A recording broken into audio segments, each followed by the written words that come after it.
Thank you, Mr Deputy Speaker, and it is a pleasure and privilege to follow my honourable friend, the member for Mid-Derbyshire, who has made an impassioned speech, and the 3 points she mentions are well received, I think, by all of us, understanding their importance and the gravity that is attached to each. It has been an incredibly interesting debate for me. I don't stand up to speak, Mr Deputy Speaker, because I claim any particular insight or experience or technical knowledge around the subject. I stand to speak because I believe that what we're doing as a country in relation to the expenditure around international development, and this is, after all, an estimates debate, is right. It is the right thing for us to be doing as a country. And as I have listened to speakers like my honourable friend, the member for Tewkesbury, who spoke extremely well in introducing this debate, and then went on to listen to the right honourable gentleman, the member for Liverpool West Derby, who gave a wonderful speech, which I felt I was educated by. So I am grateful to him for his contribution, and of course the long-term expertise and experience that was shared once again with the Chamber by the right honourable gentleman, the member for Sutton Coldfield, my friend, the member for Sutton Coldfield. I also enjoyed the speech that was delivered by the honourable gentleman, the member for Glasgow North. I recognise and respect his experience in this area long before he came to this place. And he reminded us that the Pearson Commission, which was quoted indeed by the right honourable gentleman, the member for Liverpool West Derby, and as we're reminded in the House of Commons library briefing, the Pearson Commission argued that if the target of 0.7 of gross national income was achieved by all of the rich countries in the world, then it was expected, and remember this was in 1975, that if accompanied by appropriate policies, aid would be unnecessary by the end of the 20th century. And oh, if that were only the case, looking back, that we were actually celebrating something in relation to the ending of aid, but in fact it's needed now as much as it's ever been needed. So I'm very grateful to be able to just take a few minutes and to celebrate the fact that what we have had here is indeed a non-party political, a cross-party debate where there is uniform support across the House for the commitment we have made as a United Kingdom to the 0.7% target. And that this target is enshrined in law, Mr Deputy Speaker, and that we have kept to that commitment since 2013 is an expression of our national and collective commitment to play a full part in helping the poorest people on the planet to get out of the extreme poverty that too many of them still experience and onto a path which leads towards a more prosperous future. Ultimately, I believe that path will be a path that is through enterprise and trade. It was mentioned in relation to, by the right honourable gentleman, the member for... Yes, I will be pleased. Like me, the honourable member Sterling was in the net zero debate last week, and we need to bring that element as well to international development. If we utilise our spending on renewables, on bringing forward new technologies, not on the old carbon technologies, surely that will give a much better outcome for those countries, including in enterprise. Yes, and indeed, and I appreciate that contribution. We have been discussing many aspects of the various goals that we're all united in as a Parliament in supporting. And indeed, climate change is part of that mix. The delivery of aid, though, as we've been reminded, is not an end in itself. It's the means by which we are committed to working in partnership with global and local organisations to eradicate the conditions that trap millions of people in extreme poverty. Aid should provide a ladder. It should be the means by which we give our brothers and sisters in less fortunate circumstances a hand up and not just a hand out. And our objective should lead to actions which ultimately lead to a day when there will indeed be no requirement for international aid on the scale it is now needed. And so I was grateful to my honourable friend, the member for Elmet and Rothwell, who reminded us that the case for international aid needs to be made over and over again, because it is an easy headline in certain newspapers to be critical of international development as a subject in total. And to assume that everyone is in agreement with this would be, I think, a grave political mistake. We should be proud, though, and have a deep pride in the fact that the 0.7% does speak loudly to the kind of country that we are. We make and keep our commitments in this country, and we are a dependable partner. And our reputation and influence in the world will be based, if on one thing, it would be based on trust. And that trust is why the UK is recognised to be a global superpower in soft power. The United Kingdom has played a principal role in the post-war era in laying the foundations of the rules-based international order.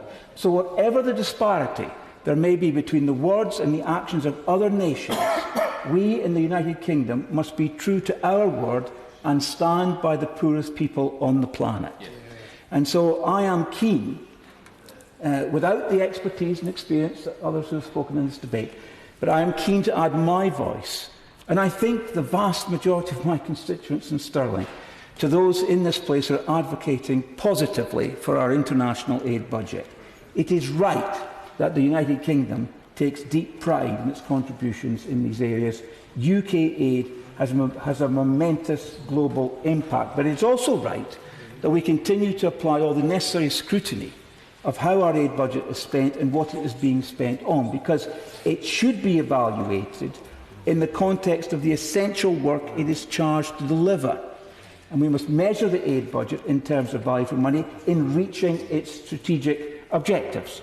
In other words, what I'm trying to say here is that while we may talk about how money is spent, it is vitally important that we measure outcomes. Now, these activities, as I think was alluded to by the Right Honourable Gentleman Member for Sutton Coldfield, these activities can't be viewed in isolation. It is a fundamental problem of government, I think any government, that there is a tendency for departments to work in silos. But the work of the Department for International Development needs to be seen in conjunction with the work of the Foreign and Commonwealth Office. The Minister of Defence was mentioned, but what wasn't mentioned earlier was the Department for International Trade, because I believe there's a vital interplay between aid and our diplomatic influence, aid and trade, and aid and global security issues. And so I, for one, welcome the Secretary of State's introduction to the voluntary national review of the progress we're making towards the global goals, which were mentioned a few minutes ago, because in that introduction he pointed out the UK played a key role in the creation of the global goals, aimed at making the world a fairer, healthier, safer and more prosperous place for everyone and everywhere by 2030, and that the UK is responsible for achieving them here in the UK, as was mentioned by the Honourable Lady, the Member for Mid-Derbyshire, and contributing to the goals in developing countries. And in his introduction, the Secretary of State described those goals as neatly fitting into 5 Ps: people, planet, prosperity, peace and partnership. And he said that those 5 Ps covered the most pressing issues of our time.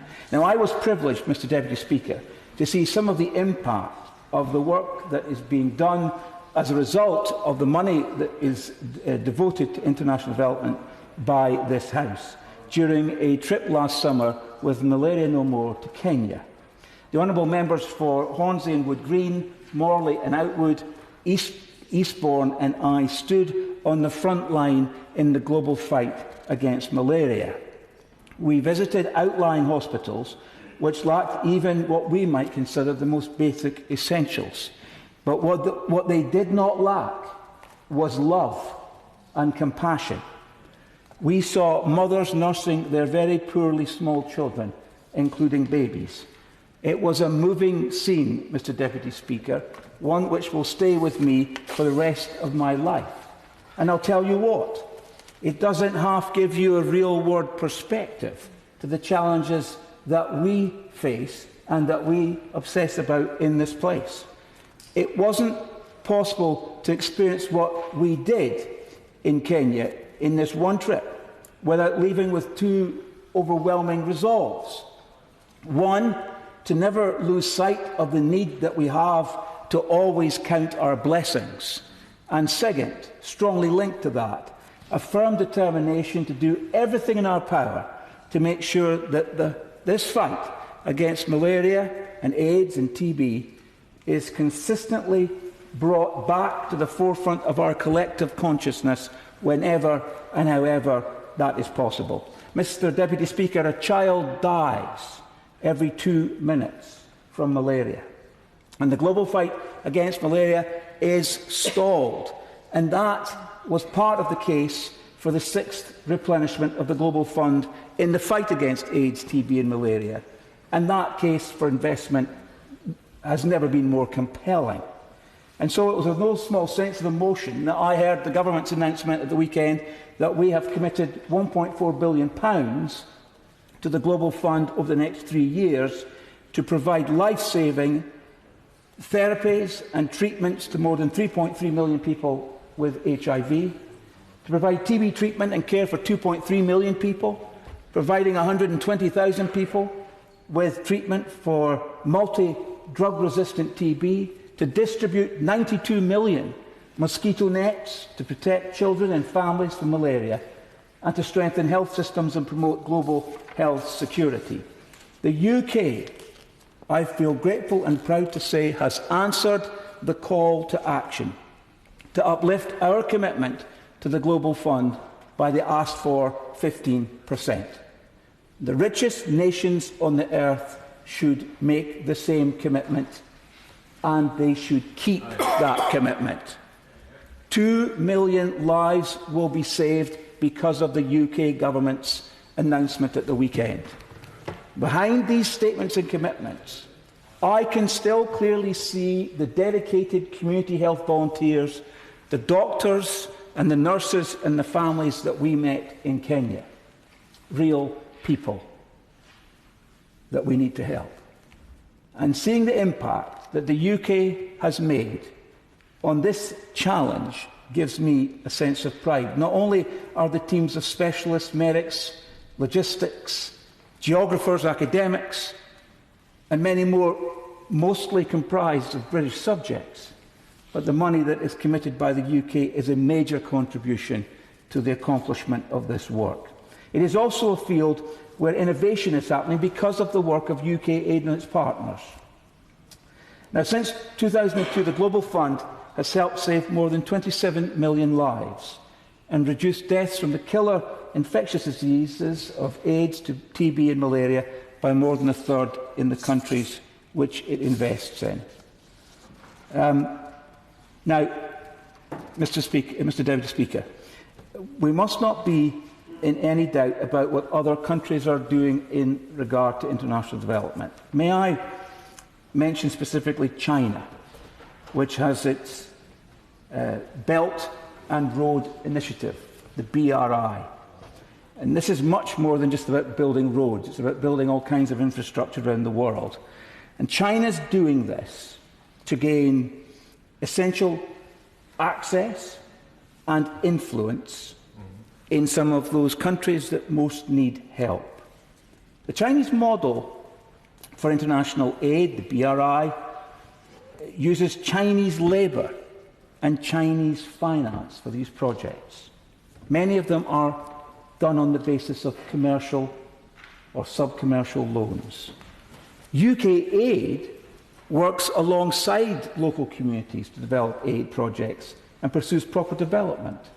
I would hope that the Minister might add something in her winding up about what we will do in response to the BRI, China's International Development Programme, and explain our strategy for meeting their challenge, particularly in Africa.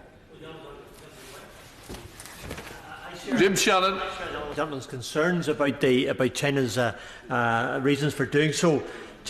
Many of us feel that China has an insatiable demand upon the resources of every country that they're involved with, and that their real reasons are to get their hands on the assets and the mineral assets that those countries have, whereas we don't. We're here to help. To my honourable friend, because he makes the point that I was coming on to. Now, just to conclude, Mr. Deputy Speaker, I'd like to talk about one of those values that I think we share in this place and which are fundamentally British values. Religious tolerance must become a major goal intertwined with our aid programme. According to the difference figures in 2013, 21 out of 35 armed conflicts around the world had a religious element. So let us be clear that religion has a hugely positive effect in the world. It guards against extremism, runs schools and hospitals, fights against authoritarianism, and gives people a spiritual life.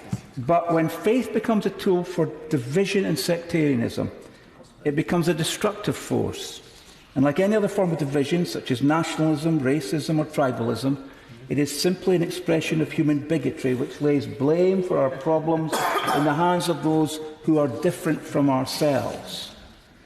That is why religious tolerance must be our watchword in this area. Ensuring freedom of religion and belief is our duty as a country under Article 18 of the Universal Declaration of Human Rights. And therefore I would ask the Minister, in her winding up remarks, if she will take the opportunity today to update us on the status of UK aid in relation to guarantees that we should be seeking around this fundamental human right of freedom of religion or belief. In conclusion, sharing our values around the world, whether that be democracy, the role of women, religious tolerance or LGBT rights, we should be proud to use our aid programme to promote those values in every corner of the globe. This means tough but honest conversations. But by doing so, we will help to free the world from ignorance and bigotry, as well as poverty. Thank you,